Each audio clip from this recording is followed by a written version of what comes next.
So, hello and welcome to asiCast number 173. I'm Richard Marks, ASI's Research Director, and my guests on today's podcast are Ian Dowd, who's CEO of UKOM, which is the UK online currency, and James Oates, who's Ipsos's UK lead for audience measurement and media. Now, today's podcast was prompted by the recent news that YouTube data is now being integrated into the Ipsos Iris panel data that drives the UKOM currency. And we're very keen to unpack this and understand a bit more about this because it's very much the direction of travel for most currencies now is to be expanding their data sets and what they're covering. So firstly, Ian, can you talk us through what the new service with the addition of YouTube data will provide to users? Yeah. Hi. Thanks, Richard. Yeah, it's a big step forward having YouTube server data integrated with Ipsos Iris. Up until now, UKOM has reported audience numbers for YouTube across desktop, tablet, and smartphone only at a top level, so an absolute audience level across all the audiences that we measure. And what the integration of server-to-server data from YouTube allows us to do is look at the breakout currently by individual organization within YouTube, so that rather than just look at one big monolithic number for YouTube, organizations can see how their YouTube content is adding to their own audiences. So the likes of ITV or Sky or News UK, any of the publishers or broadcasters who have YouTube channels can now see, measuring against everybody else equally, how their YouTube audience compares with others.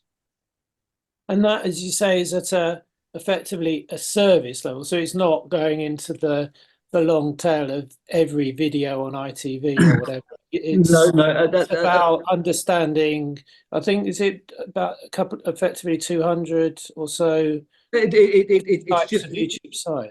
It's just over 100 organisations that have been broken out, and it is at organisation level. It's not yet at channel level. That is being worked on, but as with everything in audience measurement, it's done in stages, and it's taken, well, I'll let James talk through the detail, but it's taken a couple of years to get to this stage where we can have the server-to-server level data at organisation level, can break it out. And so it's not exactly where we want to be, but it's a massive step forward, and it is already allowing a number of organisations to see how YouTube is adding to their own reach in comparison with other organisations. And it is in the data, Richard. I think it was, that where the excitement comes really, and that, sort of big broadcasters, nearly 10% incremental reach just because the YouTube, their content's going through YouTube.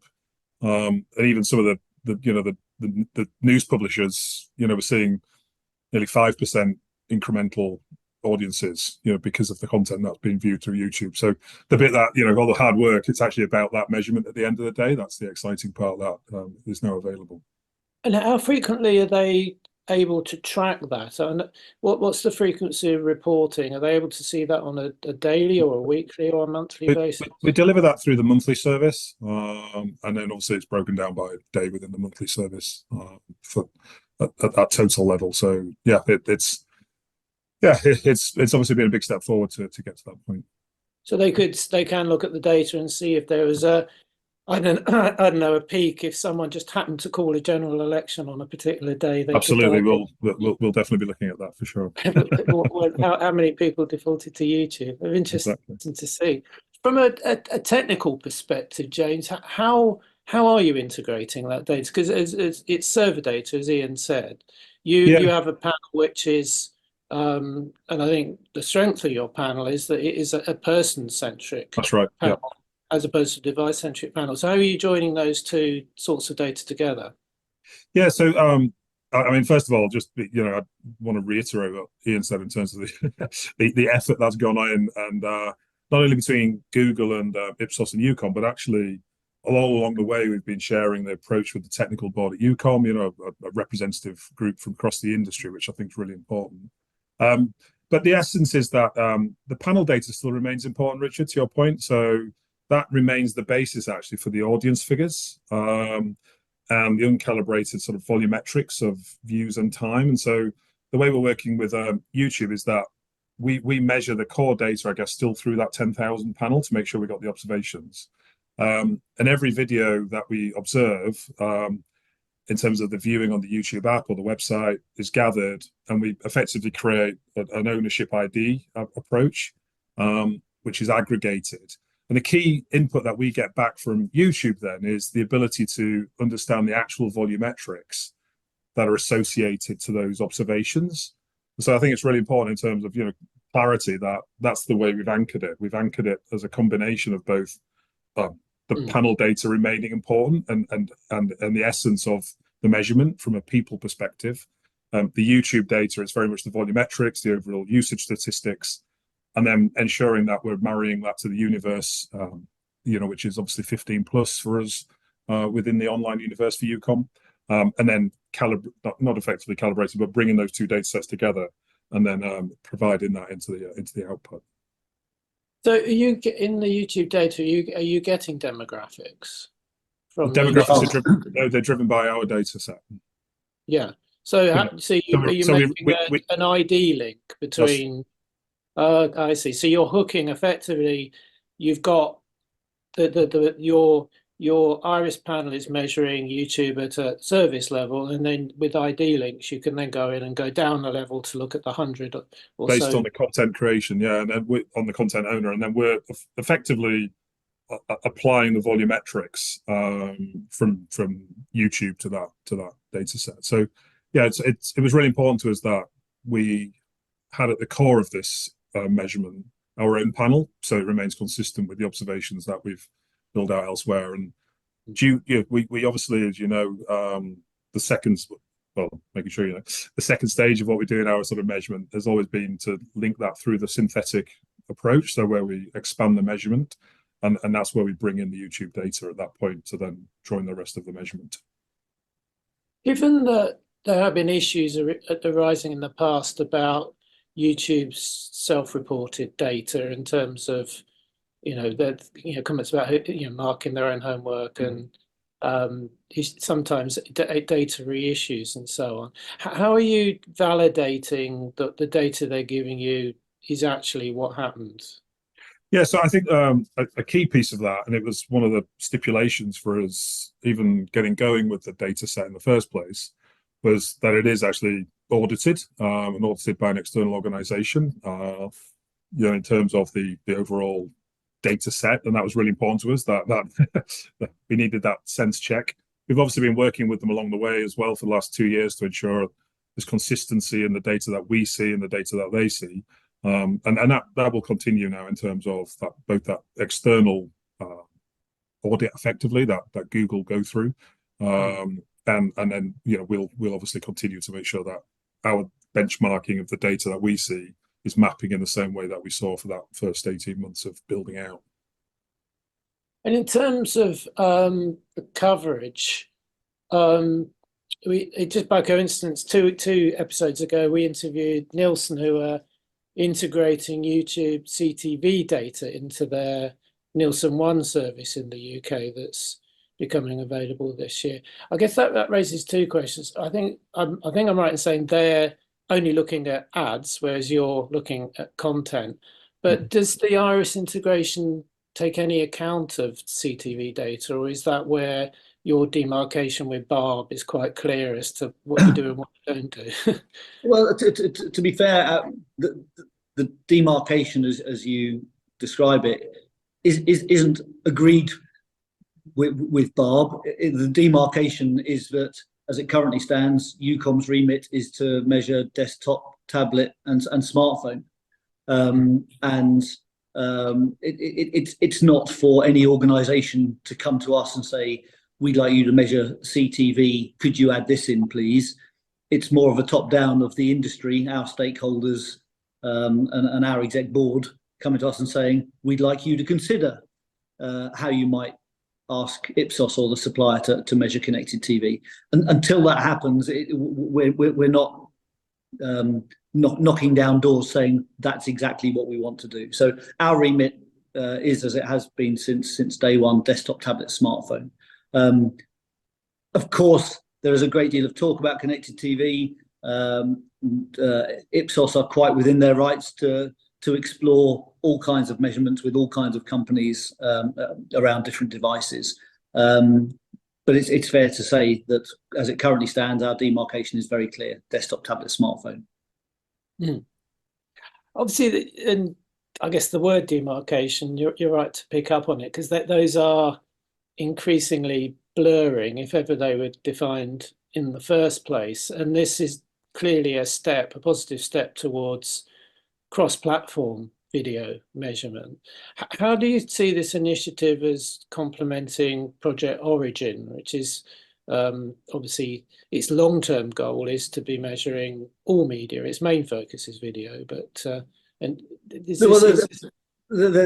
a couple of things here. So there's Origin's long-term goals for all media and currently video, but the clearest demarcation that I'm happy to reiterate is that Origin is very clearly primarily about the measurement of advertising. UKOM is entirely about the measurement of audience behavior across desktop, tablet, and smartphone, regardless of the opportunity to place an ad. So UKOM is measuring the BBC. It's also measuring visits to banking apps and retail stores and gambling and everything else. So it's not for me to say what Origin may become. It is for me to outline that we are entirely about measuring content. Should at any stage what we do be complementary to Origin, UKOM's approach has always been, we're here to help. So we're building something with Origin in mind, but our selection of Ipsos as the supplier and a single source panel and respondent level data and the capability to evolve as they are showing they can with YouTube only helps should the day come where somebody says, actually, can you help us? That's absolutely what we're here to do. But to be very clear, we're not building it with anybody else specifically in mind. No, and there are a lot of initiatives going on in the UK and around the world where individual currencies are widening their coverage, and particularly with cross-platform, that in theory make things like Project Origin easier, because the more things are integrated together already, then the less integration they need to do as well, if you see what I mean. Things like C-Flight as well. Yeah, the work we've done in in the Dutch market is a good example of that, Richard, where it's combined with NMO, it's a combination of radio, online, and obviously with Kantar television viewing. So it all comes together in one place. And it's worth the measurement of YouTube is a massive step forward, but there have been other steps forward. The measuring of video itself is a step forward even before we got to YouTube. What we're able to do with Sky and working with Sky and their player has helped Ipsos Iris report Sky content delivered off of their platform. There are so many different elements to every part, whether it's standard traditional media, whether it's website or app, whether it's video on platform or off platform, that all these have been going on up till now. And now YouTube is a big one, but there have been lots of incremental bits added all the way through before now. It's interesting that there's almost two levels. There's the level to which the currencies integrate and the level to which they share resources, if you see what I mean. And a good example of that would be that the Ipsos Iris panel also includes the BBC's Compass panel, which is now integrated into the radar results as an input into that. So you start to wonder about all these triangulations that could open up with perhaps, the YouTube data being available for radar, for, YouTube's obviously a huge audio platform, or other triangulations with other currency jigs, not necessarily to the degree that's happening in the Netherlands, which is very much a root and branch overlap of everything, but certainly that you can see the direction of travel is perhaps more towards the sharing of. Yeah, Richard, you'll know one of the bugbears of mine is I get very frustrated when I hear the trouble with measurement in the UK is it's all in silos, whereas for the last 5 years, UKOM data has been integrated with PAMCO, from the very start right the way through the whole process, so that PAMCO can report combined print and online audience measurement for published media. Those things don't happen by accident. And it may be a one-off. It may be the vertical of print and online, but it does show that organisations in the UK are capable of working very smoothly together.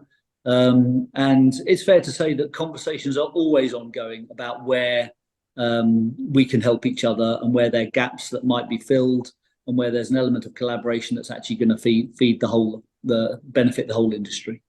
And I think from my side, going back to what Ian talked about, the remit of UKOM, the measurement of devices, PCs, smartphones, and tablets. Our view at Ipsos is very much about trying to understand what people are watching, people are reading, and what people are listening to.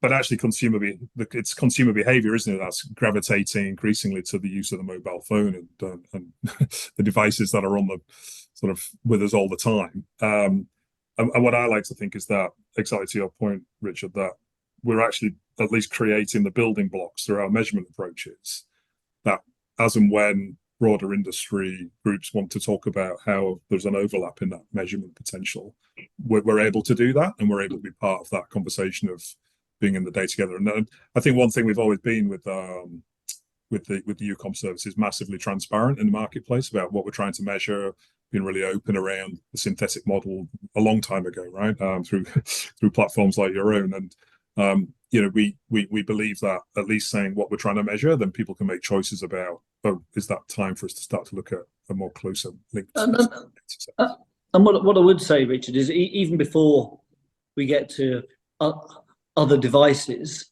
we can already see the challenges and the opportunities of YouTube is not the only video platform that we'd like to be able to measure in a bit more detail. You've got Snap, you've got TikTok. Not everything is going to be measured in the same way. I can't guarantee that there's going to be server-to-server integrations with any number of organizations that the market would actually really like to see inside of. And so we're always juggling, or always aware of the challenges of what would be the next approach where we could get to the equivalent with the other platforms that we're at now with YouTube, even if it means not going down a server-to-server route. And it's a real balance of getting really granular data on the one partner that you are working with, and then making the next step with somebody else and not having anywhere near the same granular data, and everything going back to the lowest common denominator. And so we're always bearing in mind is what are going to be the challenges of getting other platforms like YouTube reported in the data in as robust and granular way. I guess the advantage you've got with the IRIS panel at the core of it is that it is a persons-based panel, and that is, in my experience, a very good way to start any integration. It's a good point to be starting off from. The other aspect is you've obviously got a template that may vary from user to user, but you have got a template with what you've done with YouTube that presumably could be applied if you were to talk to other people. But I know James mentioned the phrase synthetic data, and by coincidence, just as we were preparing for the interview today, my inbox had an email from UKOM about a white paper that's been published today on that very topic. Are you able to give us a bit of a preview of that? We'll put a link to how people can access the paper in the show notes. We absolutely can. So rather like retail media and connected TV over the last 18 months have become words that you hear in every other sentence, every conference you attend. Synthetic data seems to be appearing on everybody's lips and in everybody's LinkedIn posts at the moment. Synthetic data, the application of synthetic data is not easy to understand at a GCSE level. You need a PhD to do it. And what we've done is we've commissioned Catherine Page, industry and audience research legend in the UK, to take a look at how Ipsos have implemented the use of synthetic data in order to make the IRIS product for UKOM even more trusted, transparent, and future ready. And the white paper is basically an introduction and a validation and an explanation of why synthetic data is beneficial, that not all synthetic data is the same, that just saying the word synthetic data don't make magic happen, that in any synthetic data set, the outputs are only as good as the inputs, and the key thing being something you've just referred to is that the basis of the synthetic data set in IRIS for UKOM is the 10,000 people panel. Beyond that, I'll let James explain a little bit more detail the application, but it's the demystifying of synthetic data and the pretty revolutionary application of it in the UK for audience measurement through UKOM's endorsement of Ipsos IRIS. It does complement a paper that Kantar put out last week about panels, and that made the point that synthetic data has to be based originally on actual people doing stuff. You can't create synthetic data magically out of the mist. There needs to be humans training the models and actually being the base for that. But and reinforces the need to understand the sort of landscape of the people, right? Like you're thinking about in the measurements. Across the industry, the role of the establishment survey is so important in that, and to know the framework that you're trying to get the synthetic approach to fit to, and that remains a fundamental part of our methodology here with UKOM. Finally, then, what's on the drawing board in terms of possible future enhancements to the UKOM IRIS service? I'm not expecting any spoilers, but what's your main focus going forward, do you think? Well, primarily it is going after the more granular measurement of other video. It's asking Ipsos to develop the methodologies that would allow us to see at a similar level as we can in YouTube on the other stuff. There's always talk of audio. There's always talk of, as you have done already, of other devices. Primarily, we'd like to get video sorted. And at the same time, I'd like to be able to get YouTube at the next level down, not just at organization level, but at channel level. And our hope is that will come. I'm always nervous of putting dates, but we'll start to look at that early next year. But that's primarily that's our key set. I'll let James talk about their broader roadmap. Yeah, no. So that breadth of video. So clearly there are major platforms like TikTok, for example, that our client and customer base would like to see in the measurement, and so we're working through how that might work. And to Ian's point earlier, that might mean different techniques that we're working through to try and to bring that to life. The depth of the video is referenced. One thing that we're definitely trying to build out more of, Richard, is an understanding of the content that people are looking at across the total universe.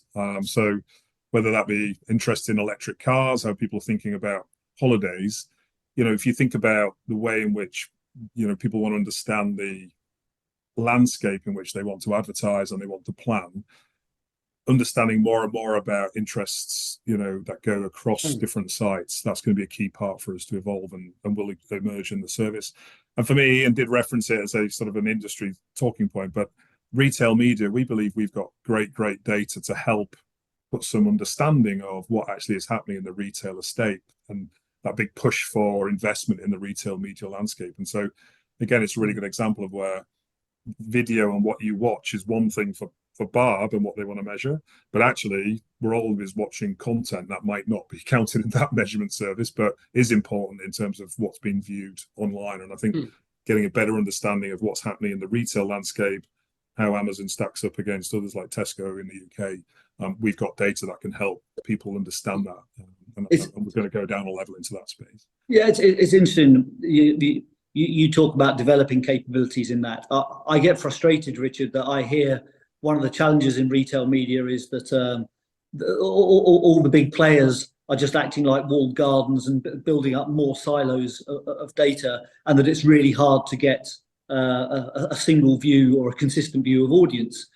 And I think, well, even without significant development in Ipsos Iris, there is a very, very clear capability to look at the scale of retail opportunities by retailer and to look at them in combination, see who's the biggest, see who's got certain audiences, see who's got certain unique audiences, see who overlaps with who. Some of the fundamentals of media planning are being missed, I think, in retail media. And a lot of the discussion is straight into how did the ad perform, what's the closed loop of interaction and purchase. But I think before that, Ipsos Iris data as it stands right now could play a very, very big part in the foundation of retail media frameworks and giving people a clear, objective and consistent view of the scale of the opportunities and the potential unique opportunities. With retail media, you mentioned earlier there are buzzwords around in the industry, and retail media is certainly one of them. If you go back pre-pandemic, a huge buzzword was or buzz phrase, I guess, was the Internet of Things. The people obviously you cover, you mentioned you cover desktops, laptops, tablets, and mobile. Do you ever talk about the Internet of Things now? Do you know what? That buzz phrase has slowly evaporated, because we did wonder whether we were going to have to ask Ipsos to include smart fridges in the panel so that people could know whether their milk was out of date or not, and that seems to have gone down to the bottom of the priority. Less. And then you'll be able to create virtual fridges as well as virtual respondents, and synthetic fridges, and that sounds like we're spiraling off into the world of fiction here. So it sounds like a good point to end on. Thanks for your time. We'll make sure that the link to the synthetic report that we mentioned is in the show notes, as well as the announcement about the YouTube link. But I'm sure we'll be catching up in the coming months. But for the meantime, thanks for your time today, guys. Thank you very much, Richard.